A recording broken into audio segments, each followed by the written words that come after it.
Hey guys, welcome back my YouTube channel. I will teach you in this video types of tenses and basic knowledge of present indefinite tense.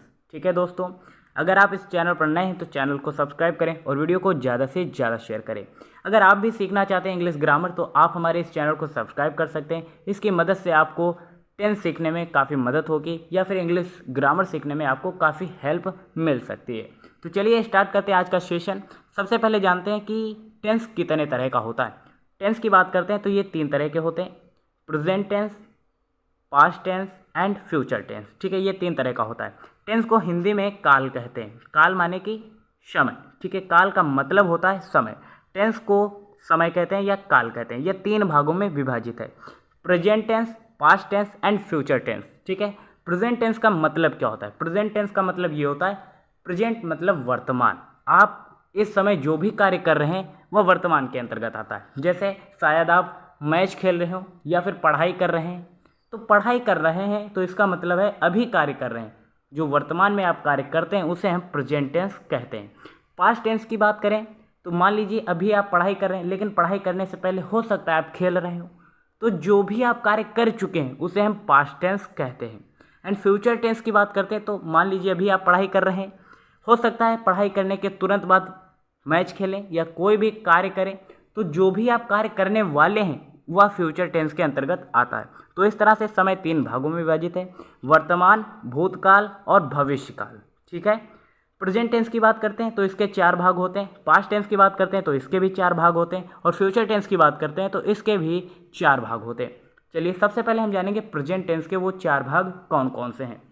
ठीक है, present tense का पहला आता है भाग present indefinite tense, present continuous tense, present perfect tense and present perfect continuous tense. ठीक इसी तरह से past indefinite tense, past continuous tense, past perfect tense, past perfect continuous tense. ठीक है, ठीक इसी तरह से future indefinite tense, future continuous tense, future perfect tense, future perfect continuous tense.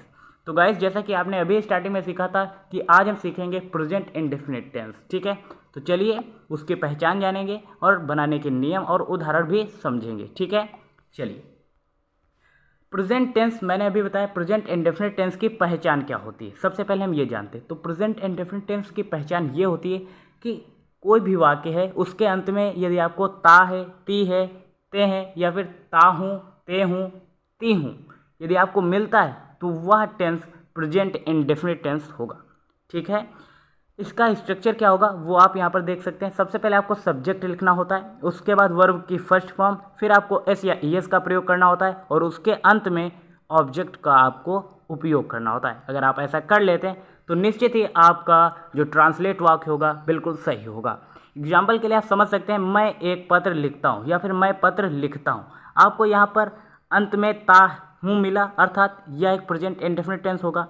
मैंने अभी आपको बताया था जिन वाक्यों के अंत में ता है, ती है, ती है, ठीक है, या फिर ता हूँ, ते हूँ या फिर ती हूँ मिल जाता है तो वह टेंस क्या होता है? प्रेजेंट इंडेफिनिट का होता है। तो यहाँ पर आपको मिल गया मैं पत्र लिखता हूँ, ता हूँ मिल गया, अर्थात यह प्रेजेंट टेंस हो गया। यहाँ से आपको पहचान मिल गई। उसके बाद आपको सबसे पहले मैंने कहा था सब्जेक्ट लिखें। ठीक है, स्ट्रक्चर के अनुसार बनाएंगे। तो सबसे पहले आपको कह रहा है कि सब्जेक्ट लिखो। इसमें सब्जेक्ट क्या है? आपको सब्जेक्ट का पता लगाने के लिए उदाहरण में कौन या फिर हु से प्रश्न करना होता है। आप यहाँ पर प्रश्न करिए कौन पत्र लिखता है, तो कौन पत्र लिखता है? मैं पत्र लिखता हूँ, तो मैं के लिए आई स्पेलिंग हो जाएगी इसकी। उसके बाद वर्ब लिखना, लिखना एक वर्ब है। लिखना को इंग्लिश में क्या कहते हैं? Right. I write a letter, मैं एक पत्र लिखता हूँ। इस तरह से ये ट्रांसलेट हो गया। ठीक इसी तरह से कुछ बनाने के नियम है, स्ट्रक्चर है, वो आप जान लीजिए। पहचान मैंने आपको बता दी, ये जिन वाक्यों के अंत में ता है, ती है, ता हूँ, ते हैं, ये अगर आपको मिल जाता है तो वह वाक्य प्रेजेंट इंडेफिनिट का होगा। अफर्मेटिव के लिए सूत्र क्या होता है? स्ट्रक्चर की बात करते हैं तो सबसे पहले आपको सब्जेक्ट लिखना होता है, वर्ब की फर्स्ट फॉर्म लिखना होता है और अंत में ऑब्जेक्ट लिखना होता है। इसी तरह से निगेटिव की बात करते हैं तो सबसे पहले आपको सब्जेक्ट, उसके बाद डू या डज का प्रयोग करना होता है, फिर नॉट का, फिर वर्ब की फर्स्ट फॉर्म, फिर ऑब्जेक्ट। देखिए डू का प्रयोग आपको कहाँ पर करना है और डज का प्रयोग कहाँ पर करना है। देखिए डू का प्रयोग आपको प्लूरल सब्जेक्ट के लिए करना होता है, जैसे यू, वी, दे। ठीक है, इस तरह से आप डू का प्रयोग कर सकते हैं इन सब्जेक्ट के साथ। डज का प्रयोग आप कहाँ पर करेंगे? जो सिंगुलर सब्जेक्ट है, जैसे ही, सी, इट या किसी का नेम, तो वहाँ पर डज का प्रयोग करना है। ठीक है, सब्जेक्टिव के अनुसार आपको देख लेना है। एंड इंटेरोगेटिव का स्ट्रक्चर क्या होता है, सबसे पहले डू या डस का प्रयोग करना होता है, उसके बाद सब्जेक्ट, फिर वर्ब की फर्स्ट फॉर्म, फिर ऑब्जेक्ट। ठीक है, नेक्स्ट है डू या डस का प्रयोग करना है, निगेटिव इंट्रोगेटिव की बात करते हैं। ठीक है, तो यहाँ पर सब्जेक्ट, उसके बाद फिर नॉट, वर्ब की फर्स्ट फॉर्म, फिर आपको ऑब्जेक्ट लिखना होता है। अब हम जानेंगे प्रेजेंट इंडेफिनिट टेंस के कुछ उदाहरण, जिनके माध्यम से आप समझ पाएंगे कि किस तरह से ट्रांसलेट किया जाता है। ठीक है, पहला है दीक्षा एक मधुर गाना गाती है, तो इसका क्या है ट्रांसलेशन होगा, Diksha Diksha sings a sweet song. Next होगा वह अपना पाठ तैयार करता है, he prepare his lesson. Suresh बाजार नहीं जाता है, Suresh does not go to market. Meena मधुर गीत नहीं गाती है, Meena does not sing a sweet song. हम अपने स्कूल नहीं जाते, we do not go to our school. क्या वह क्रिकेट खेलता है, डज ही प्ले क्रिकेट। तो गाइस इस तरह से आपने प्रेजेंट इंडेफिनिट के विषय में बेसिक नॉलेज भी समझा, साथ ही साथ कुछ हमने उसके नियम भी आपको बताए, साथ ही साथ कुछ स्ट्रक्चर भी आपने सीखे, साथ ही साथ हमने एग्जाम्पल्स को भी कवर किया।